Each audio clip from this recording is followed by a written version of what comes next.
नमस्कार। Health and care के episode 4 में आपका स्वागत है। जैसा कि हमने आपको अपने हेल्थ एंड केयर के पिछले एपिसोड्स में बताया था कि प्राणायाम करने की 11 विधियां होती हैं। इनमें से एक प्राणायाम है कड़वंतक, जिसके फायदे के बारे में हमने आपको पिछले तीसरे एपिसोड में विस्तार पूर्वक बताया था।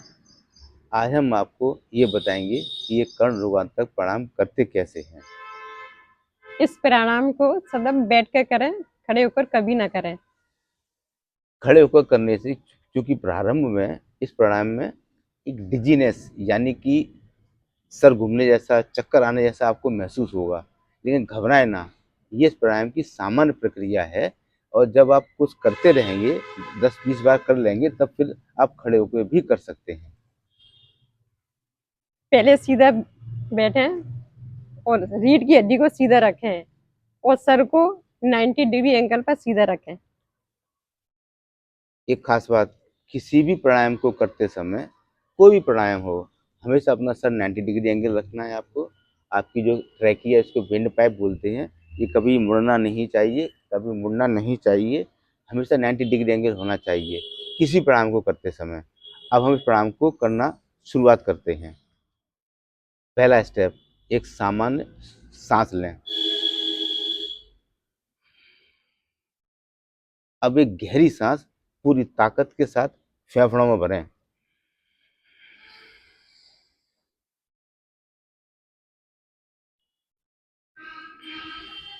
पूरी सांस फेफड़ों में भरने के पश्चात अपनी उंगली और अंगूठे से अपने नाक को बंद करें और फिर 3 उंगलियों और हथेली से अपने मुंह को पूरी तरह से बंद करें। ये इसलिए है कि इसमें फिर आपको अपनी जो फेफड़ों में हवा भरी थी उसका प्रेशर देना है ऊपर की तरफ। अब चूंकि आपकी नाक और आपका मुंह बंद है, तो हवा निकल तो पाएगी नहीं, तो वो कानों में प्रेशर करेगी। जब कानों में प्रेशर करेगी तो आपके कान के पर्दे खुलेंगे। ये इसकी पहली प्रारंभिक अवस्था, इसका ये पहला इम्पैक्ट है।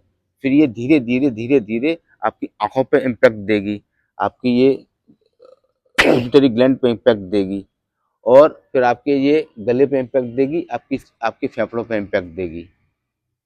इसको दोबारा से करके दिखाते हैं।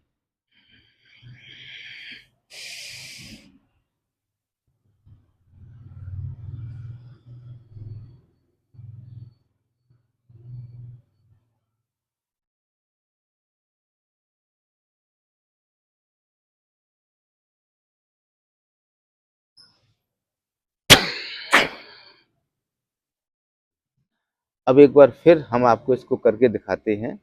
पहले एक सामान्य सांस लें, फिर अपनी पूरी क्षमता के साथ, पूरी ताकत के साथ फेफड़ों में हवा भरें पूरी तेजी के साथ।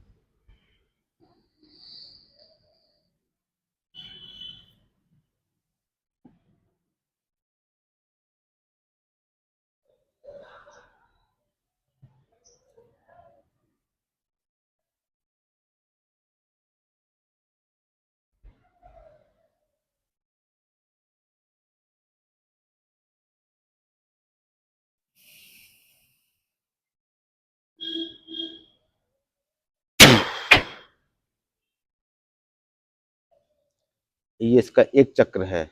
जब हम अपने फेफड़ों से ऊपर हवा बाहर निकाल कर उपरम करते हैं, क्योंकि नाक और मुंह दोनों ही बंद हैं, तो सबसे पहले प्रेशर करती है कानों पर। कानों के पर्दे आपको महसूस होगा ठक ठक आवाज़ करते हुए स्वतः बंद होंगे। प्रारंभ में आपको ये लग सकता है कि मेरे कानों में तो कोई आवाज़ नहीं हो रही, लेकिन जब आप इसको करने लगेंगे, 10-15 बार कर लेंगे, तो धीरे धीरे आपको महसूस होगा, पहले एक कान फिर दूसरा कान, फिर धीरे धीरे दोनों कान एक साथ, एक झटके से 1-2 सेकंड के अंदर ही आपके कान बंद होना शुरू हो जाएंगे। इससे कानों का आंतरिक दबाव संतुलित होता है। फिर ये प्रेशर करती है हमारी मास्टर ग्लैंड, पिट्यूटरी ग्लैंड के ऊपर। आप जानते हैं, जब मास्टर ग्लैंड को सक्रियता बढ़ती है तो आपके पूरी बॉडी की ग्लैंड सही काम करती हैं। उसके बाद ये आंखों पर प्रेशर करती है। आंखों पर प्रेशर करने से आँखों के और नाक के बीच में एक टीयर डक्ट होती है, उसको प्रेशर करती है। जब आपके कान के पर्दे खुलने लगें, आप समझ लेना आपने इसका 70-80% आपने इस प्राणायाम को सही तरीके से कर लिया। और जिस दिन आपको महसूस हो कि आपकी आँख और आपके नाक के बीच में टीयर डक्ट है, उससे एक फुहारा करते हुए एक स्प्रिंट की तरह से जब आपकी हवा निकले, तो आप समझना आपने कर्ण रोगांतक का 100% प्राप्त कर लिया। फिर नाक पे प्रेशर करती है, नाक संबंधी कोई रोग नहीं होंगे, मैंने आपको बताया था। ये साइनसेस क्लियर करती है, नाक कभी भी मुंह में दुर्गंध नहीं आएगी। फिर आपके टॉन्सिल्स के यहाँ पर भी प्रेशर करती है, आपके ना ये थायराइड ग्लैंड को प्रेशर करती है, कभी आपको हाइपोथायरॉयडिज्म और हाइपरथायरॉयडिज्म नहीं होगा। और इस प्राणायाम का सबसे बड़ा इम्पैक्ट, चूंकि हमारे ये फेफड़े पूरी ताकत से फुलाने लगती है, तो हमारी ऑक्सीजन रिटेनिंग कैपेसिटी बढ़ती है। आपको जीवन पर्यंत फेफड़े संबंधित रोग नहीं होंगे। जब फेफड़े संबंधित रोग नहीं होंगे तो रुधिर विकार भी नहीं होंगे। सबसे बड़ा फायदा हमने आपको पिछले एपिसोड में भी बताया था कि चूंकि पूरे खून का प्रवाह आपके चेहरे की तरफ आता है, तो मैंने आँख का, कान का, नाक का तो बताया ही था। आपके चेहरे की जो स्किन है, उस पर भी एक ज़बरदस्त खून का प्रेशर बढ़ता है। उस वजह से आपके चेहरे पे एक नेचुरल ग्लो आता है, जिससे आपका चेहरा एकदम दीप्तिमान होके चमकने लगेगा।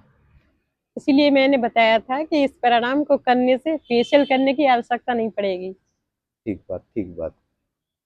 लेकिन इस प्राणायाम को करने की कुछ सावधानियाँ भी हैं, जो आपको बरतनी पड़ेंगी। जैसे किसी को हाई ब्लड प्रेशर की शिकायत हो, वो इस प्राणायाम को ना करे। जैसे किसी का अभी हाल ही में आँख, नाक, कान या गले की कोई सर्जरी हुई हो, तो इस प्राणायाम को ना करें। और जब वो इस प्राणायाम को करना भी चाहे, किसी को कान में बहुत तेज़ संक्रमण हो और किसी को कान बहुत तेज़ बहता हो, तो अपने विशेषज्ञ की सलाह लेकर ही इस प्राणायाम को करें। इस कर्ण रोगांतक प्राणायाम के बारे में हम आपको पिछले एपिसोड और इस एपिसोड में पूर्णतः बता चुके हैं। हम अगले एपिसोड में फिर उपस्थित होंगे एक और प्राणायाम के साथ। इसके साथ हम विदा लेते हैं। आप स्वस्थ रहें, व्यस्त रहें और मस्त रहें। नमस्कार। नमस्कार। एक और बात, यदि आपको हमारे ये हेल्थ एंड केयर के एपिसोड्स अच्छे लग रहे हैं, तो हमारा उत्साहवर्धन करने के लिए हमें लाइक करें और हमें कमेंट्स करें। अगर आप चाहते हैं कि आपके अपनों को भी लाभ मिले, तो आप शेयर करें,